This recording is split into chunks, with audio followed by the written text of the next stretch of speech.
Muhammad Abduh adalah tokoh pembaharu Islam yang lahir di pedusunan Mahalat Nasr, Mukim Sujubrahid, daerah Buhairah, Mesir 1265 Hijriah, 1849 Masehi. Ayah Abduh bin Hasan Hairullah seorang petani dari keluarga keturunan Turki dan ibu Junaidah Uthman orang Mesir memiliki garis keturunan dengan Umar bin Khattab. Pada usia 12 tahun beliau mempelajari dan menghafaz Al-Quran dibimbing langsung oleh ayahnya dan pada usia 13 tahun beliau menerima pendidikan awalnya di sekolah Masjid Al-Hamdi di Desa Tanta. Selama 2 tahun setelah itu beliau kembali ke desa Mahalat Nasr sebagai seorang petani dan melangsungkan pernikahan di usia 16 tahun pada tahun 1865 Masehi. Namun hal itu hanya berlangsung selama 40 hari karena ayahnya tidak setuju dan memerintah beliau untuk kembali ke Desa Tanta untuk menekuni kembali pembelajarannya. Namun di tengah perjalanan beliau membelokkan langkahnya ke rumah pamannya Syekh Darwis Hider di Kanisah, Urin, Irak. Pamannya ialah seorang ulama sufi, tarekat Syaziliyah, dan berhasil membangkitkan semangat dan antusiasme Muhammad Abduh terhadap ilmu dan agama. Setelah merasa cukup belajar tasawuf bersama pamannya, Muhammad Abduh melanjutkan perjalanan ke Tanta, namun beliau hanya belajar selama 6 bulan di sana. Pada tahun 1866 Masehi, Muhammad Abduh belajar ke Universitas Al-Azhar Kairo, Mesir. 3 tahun setelah Muhammad Abduh belajar di Mesir, kemudian Jamaluddin Al-Afghani sampai di Mesir dan Muhammad Abduh berguru kepadanya. Kemudian beliau memperdalam ilmu filsafat, sosial dan politik. Setelah menyelesaikan belajarnya, beliau diangkat menjadi dosen di Universitas Al-Azhar. Keduanya berkolaborasi dalam berbagai proyek, termasuk penerbitan jurnal Al-Urwah Al-Wuthqa yang menyerukan reformasi dan perlawanan terhadap kolonialisme. Tahun-tahun 1877 sampai tahun 1882 Masehi. Muhammad Abduh diasingkan ke Beirut, Lebanon karena dituduh terlibat gerakan politik dan ingin menggulingkan Khadafi Taufik. Dalam pengasingan ini beliau berkarya Risalah Al-Tauhid dan Al-Islam wa Nasraniyah Ma'al Ilmi Al-Mal Madaniyah diterbitkan pada tahun 1897 Masehi. Setelah masa pengasingan, beliau kembali ke Mesir dan menjadi pemimpin redaksi Pemret dari surat kabar Al-Wakai Al-Misriyah.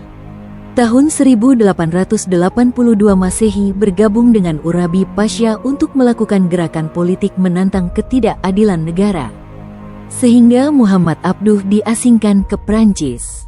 Di sini beliau kembali bertemu dengan gurunya, Jamaluddin Al-Afghani.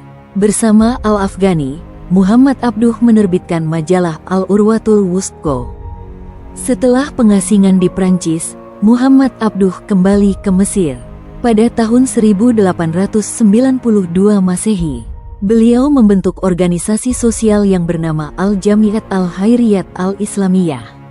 Tujuannya untuk menyantuni fakir miskin dan anak-anak dari keluarga tidak mampu, membentuk majelis administrasi wakaf dan memperbaiki perangkat masjid. Khaldounia adalah sebuah lembaga pendidikan di Tunisia yang didirikan pada tahun 1896 Masehi dengan tujuan untuk menyebarkan pengetahuan modern dan mempromosikan pemikiran rasional. Pertemuan ini mencerminkan peran Abduh dalam gerakan pembaharuan Islam dan upayanya untuk mempromosikan pendidikan dan pemikiran modern di dunia Islam. Muhammad Abduh wafat pada usia 56 tahun tanggal 11 Juli tahun 1905 Masehi di Iskandariyah ketika karirnya berada di puncak. Beliau dimakamkan di Mesir setelah disolatkan di Masjid Al-Azhar. Menurut Muhammad Abduh, faktor utama kemunduran umat Islam adalah sifat jumud di dalam tubuh umat Islam. Jumud adalah statis, tidak mau menerima dan melakukan perubahan. Ijtihad. Muhammad Abduh mendorong umat Islam untuk kembali pada ajaran Al-Quran dan Sunnah, serta membuka ruang untuk ijtihad, pemikiran kritis, dalam menghadapi tantangan zaman modern. Beliau menolak taklid buta dan menekankan pentingnya penggunaan akal dalam memahami ajaran agama. Pendidikan. Muhammad Abduh menggagas kurikulum pendidikan yang berbasis ilmu pengetahuan dan filsafat, serta menekankan pentingnya pendidikan sains dan teknologi bagi umat Islam. Beliau juga memperkenalkan metode pembelajaran yang lebih rasional dan berbasis pemahaman, bukan hanya hafalan. Persatuan umat. Muhammad Abduh menyerukan persatuan umat Islam di seluruh dunia untuk menghadapi tantangan bersama, termasuk penjajahan dan kemunduran peradaban. Kritik terhadap taklid. Muhammad Abduh mengkritik praktik taklid, mengikuti pendapat ulama tanpa mempertanyakan, yang dianggapnya menghambat kemajuan. Beliau mendorong umat Islam untuk berpikir kritis dan mandiri. Moderasi. Muhammad Abduh dikenal sebagai tokoh yang moderat. Beliau berusaha menjembatani perbedaan pendapat antara kalangan tradisionalis dan modernis dalam Islam. Reformasi sosial. Muhammad Abduh menyerukan reformasi hukum Islam agar relevan dengan kebutuhan masyarakat dan mendorong kemajuan sosial.